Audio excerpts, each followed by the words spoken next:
All right. I'm here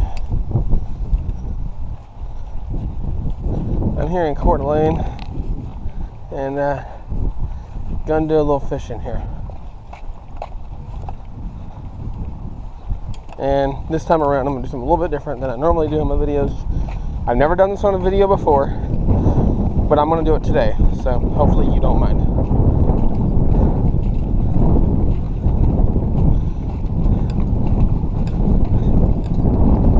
And the thing I never do on my YouTube videos, which is like ever, is sit down. I always stand up. Unless I'm on my mountain bike, like it was this morning. Then, of course, I'm going to be sitting. But I'm here today. I'm on the river.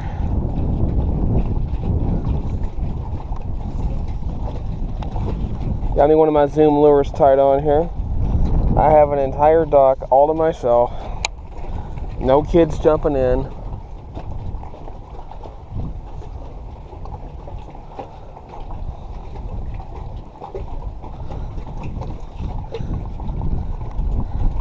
No thrashing about.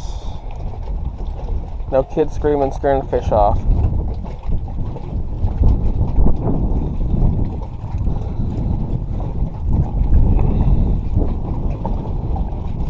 Just me, chair, a Texas rigged lure, my bait caster, and my bait casting rod.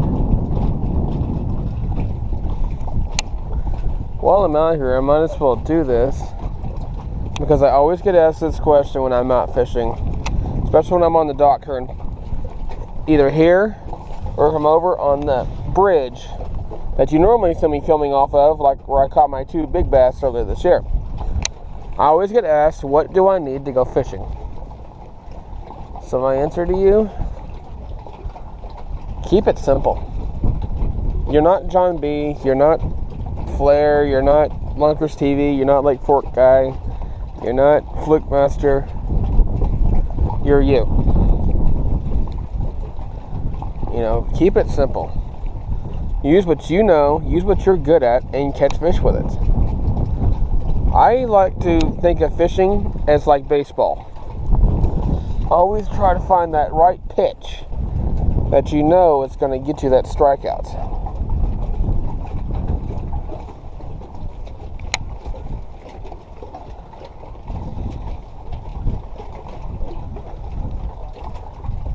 Got some swimmers on the paddleboard over here to my right.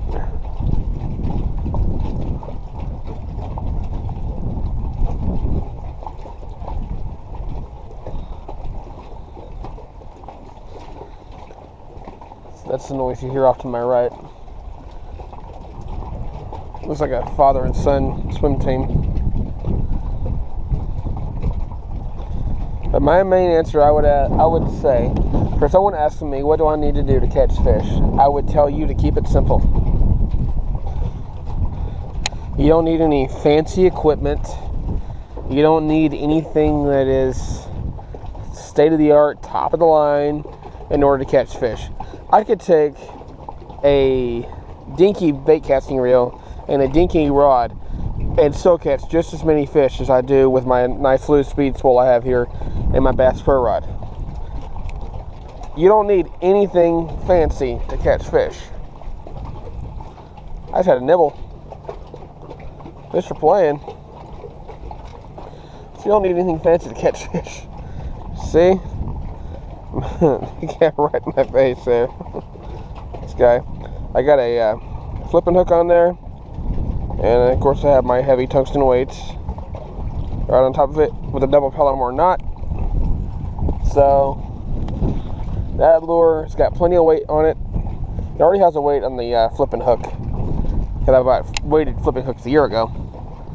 I just added the tungsten that I also bought a year ago on top of it for added weight. Because this part of the river I like to do a lot of Texas rigging on. But back to what I was saying. Whenever it comes to fishing, you don't need a lot of fancy equipment. You've heard me talk about this before in my videos, and I'll say it again, because it pertains to this very subject I'm talking about right now, about not having to get fancy. I have never paid full price for hardly any of my fishing gear, and I say hardly any because some of it I did. But the majority of my fishing gear I did not pay full price. This reel in my hand is easily a $100 reel, which it actually is.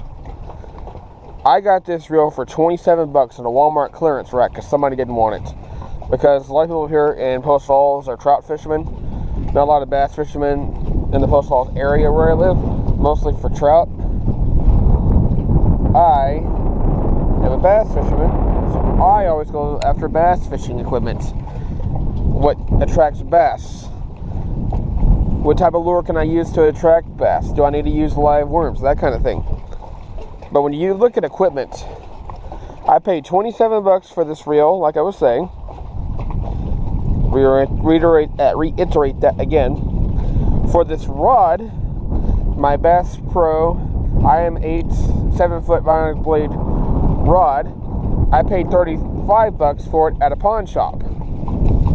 It has been my main rod you will see me use on my YouTube channel. I have a smaller one that I got at Walmart a year ago that was 7 foot. I only use that for certain times a year, which is more towards the fall when I will start using that one, because it's a lot lighter rod.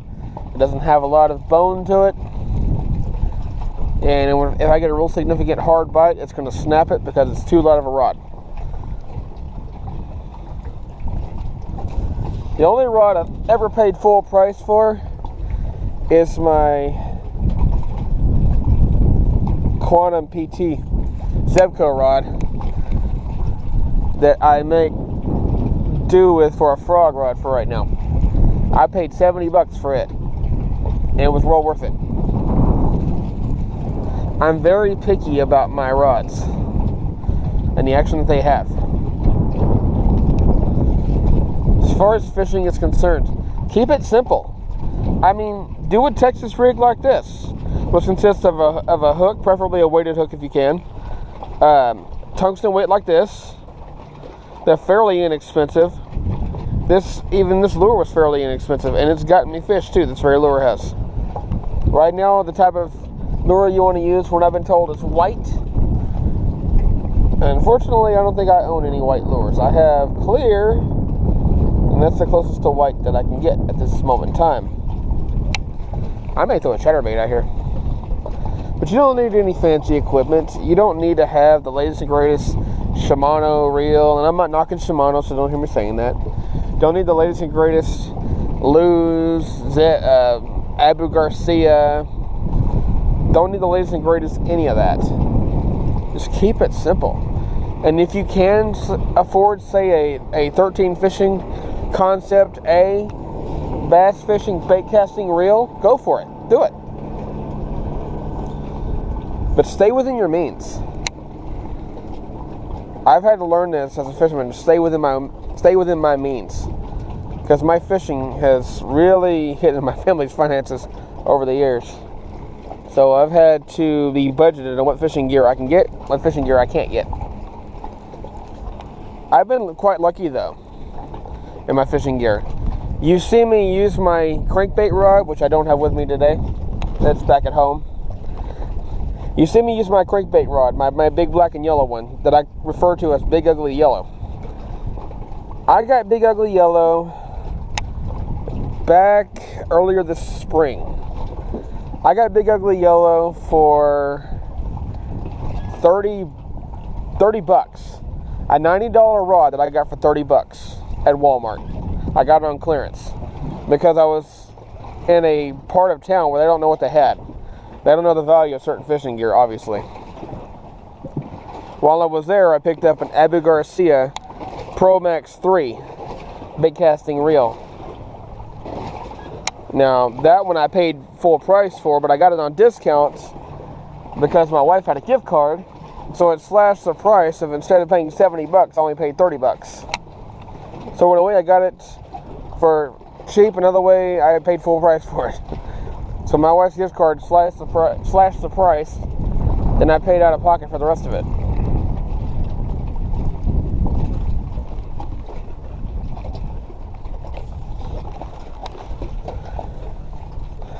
But the rest of it, I've always got on, and besides that, you know, that Abu Garcia reel that I got, and my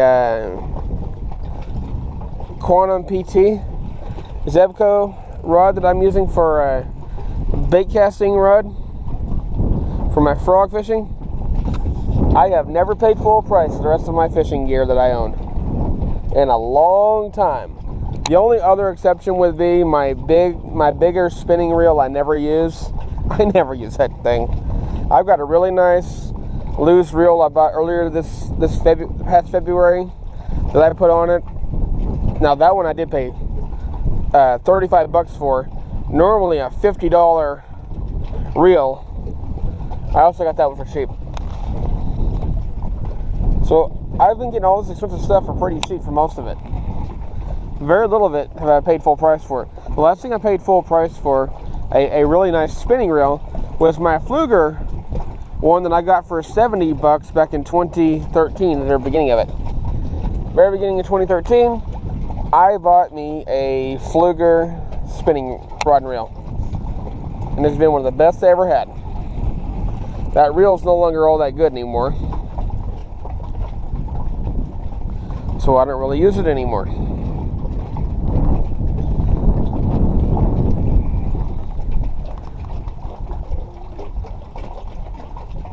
We are going to change lures. That Fluger, it just needs the heap. If you want to say something about that, leave me a comment in the comments. Yeah, my personal preference on that, it just is ready for the trash heap. I just was tired of dealing with it on a daily basis.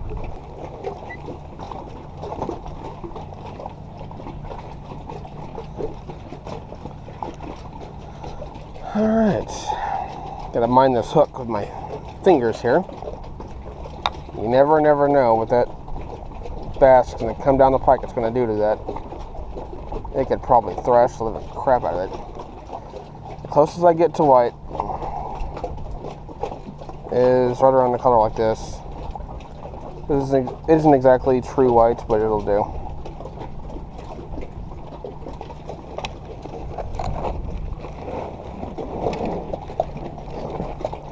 Keep that close to me. See what happens. I brought the peeps that I bought a year or two ago. I've got those right here. So as soon as we get some fish action going, I'm going to throw one of those on there and see what happens. But like I said, you don't need anything fancy to catch fish. You don't. Keep it simple. The tips I would give to catching fish: use basic rod and reel until you can afford one that's in your price range. Use, lures. Lures are fairly inexpensive. You can buy a pack of Cincos at Cabela's or your local sporting goods shop for pretty cheap.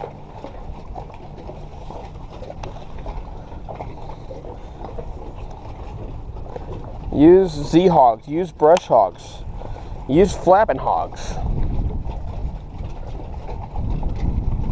I'll leave a description down in the comments about those, or I'll leave a description of those things down in the description, and you can leave me some comments. I'll try to say. I need to start a blooper reel here.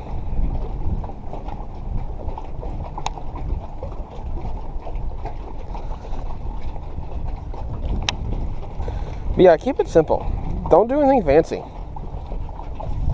You don't have to have the latest and greatest to get things to happen. I know some of these YouTube channels have got to push their sponsors. I get that. But then again, I ain't got no sponsors, so I have no way to push. If I had sponsors, I would understand that I have certain responsibilities. But I ain't got any sponsors. I just had nibble. so I can't get it to chase it.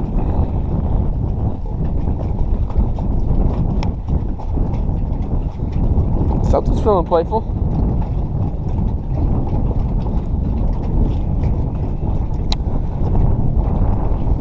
Yeah, you don't need anything fancy. You don't need any big major fancy equipment to catch fish. And if anyone tells you that you do, they're lying to their teeth, just trying to get you to spend money.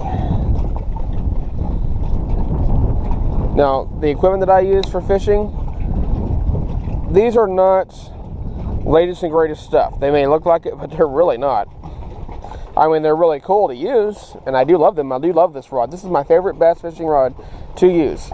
In any YouTube fishing video you see me make, you'll see me use this one, which has caught me a ton of fish. You'll see me use this one over any rod that I own. It's the most comfortable for me. It's one thing you got to do as a fisherman, or a fisherwoman, however you want to say it, is find what's most comfortable for you.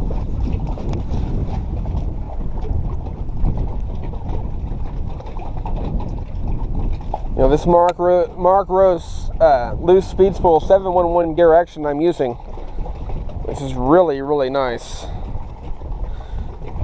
Complementing this rod that I've got here. It's got a bite.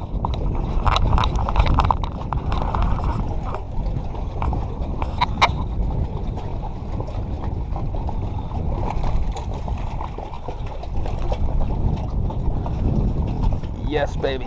Oh, Nelly, I just got me a fish. I'm done, little fella. Check that out, guys. Beautiful bass here. It's got great color to him. Gorgeous looking fish. That is beautiful. Absolutely beautiful.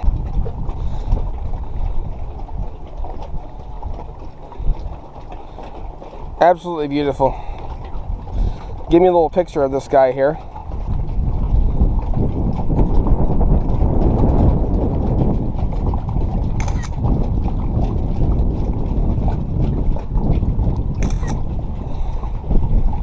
All right. Well, we're gonna get him back in the water. All right. There you go, Mr. Fish. Thank you. Yep, that's right. I always catch and release. That's the first fish I have ever dock flipped on this dock. I've caught 2 or 3 on this dock, and that's number 3, by the way. I like using this Texas rig because it enables me to not have to do much puppetry.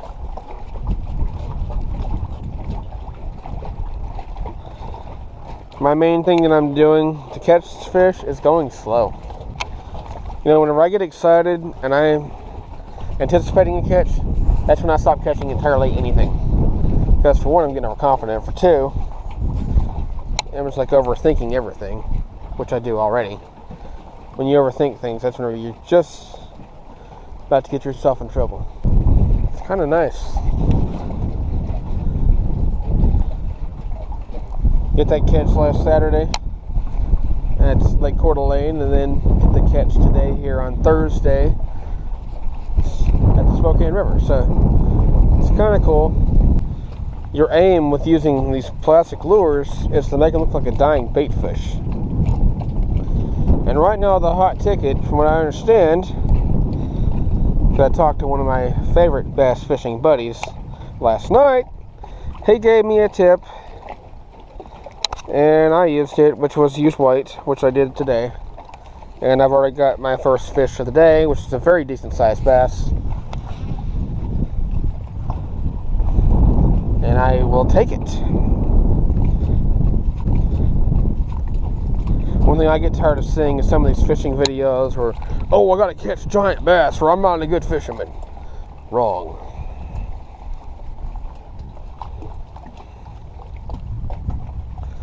Catching giant bass doesn't make you a good fisherman.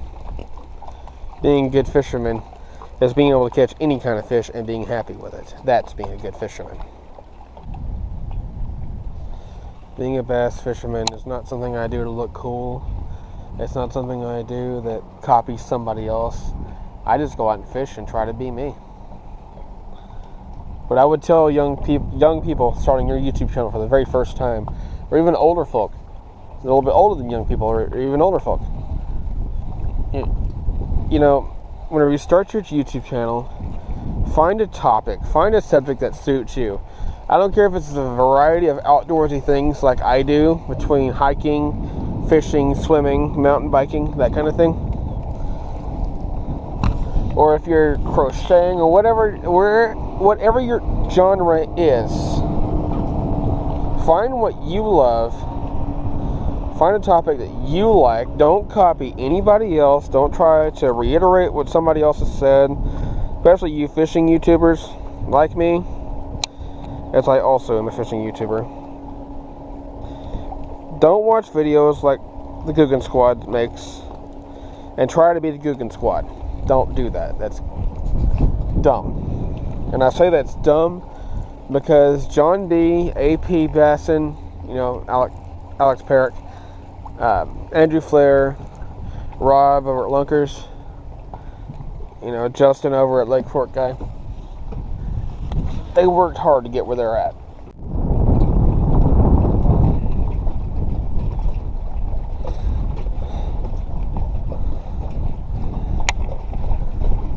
I had a little bit of a nibble there, and I could feel the nibble.